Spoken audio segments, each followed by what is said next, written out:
បងប្អូនត្រៀមថ្មត្រៀមទូរស័ព្ទហើយសម្រាប់ទស្សនារឿងសង្គ្រាមជីវិតអតីតភរិយា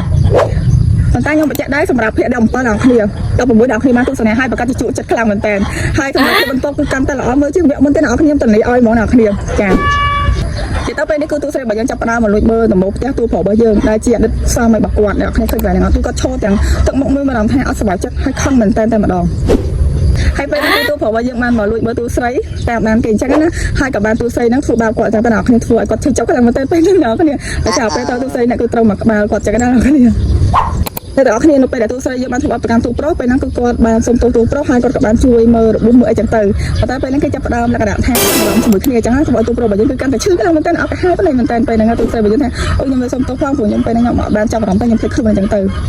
តែប៉ុន្តែក៏ចាប់ផ្ដើមលួចស្រឡាញ់គ្នាបន្តិចបន្តិចចឹងណាអ្នកគ្នាកន្លែងហ្នឹងហើយដល់នៅកន្លែងនេះវិញគឺទូស្រីរបស់យើងចាប់ផ្ដើមនៅឃើញអនុស្សាវរីយ៍ជាច្រើននៅពេលដែលគាត់នៅជាមួយនឹងស្វាមីគាត់ពីមុននេះចឹងទៅធម្មតាមនុស្សនៅជាមួយគ្នាតែតែមានអនុស្សាវរីយ៍ដិតដែរហ្នឹងចឹងទៅមកគាត់បាននិយាយថាជាយើងយកអារម្មណ៍មួយហ្នឹងព្រោះធម្មតាជាប្តីប្រពន្ធហើយនៅជាមួយគ្នារាប់ឆ្នាំហើយអញ្ចឹងវាមានអនុស្សាវរីយ៍ជាច្រើនអញ្ចឹងយើងមានអារម្មណ៍ថាពិបាកបំបត្តិ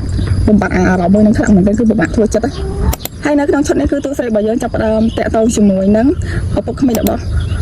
ហេអ្នកគ្នាពេលហ្នឹងគឺចាប់ផ្ដើមធ្វើឲ្យគាត់ហ្នឹងលងស្រឡាញ់នាងហើយក៏បានដាក់នាងមកកន្លែងមួយអ្នកគ្នាពេលហ្នឹងគឺទូស្រីរបស់យើងក៏បានដាក់ថ្នាំអីចឹងទៅធ្វើឲ្យគាត់ស្លាប់ប៉ុន្តែមិនស្លាប់ធ្វើឲ្យគាត់មានអារម្មណ៍ថាគាត់បានស្រឡាញ់នាងខ្លាំងមែនទែនព្រោះធម្មតាមនុស្សចាស់មិនតែស្រឡាញ់គ្នាអ្នកគ្នាចឹងអ្នកទាំងអស់គ្នាកុំភ្លេចទស្សនារឿងភាគពេញរឿងសង្គ្រាមជីវិតអតីតភរិយាសម្រាប់ភាគទី17នៅក្នុងយប់ហ្នឹងអ្នកគ្នាគឺវេលាម៉ោង8ដល់ម៉ោង9យប់តាមរយៈសូបាយ័នអ្នកគ្នាគឺធានាថាល្អមើលជួយចិត្តខ្លាំងមែនទែន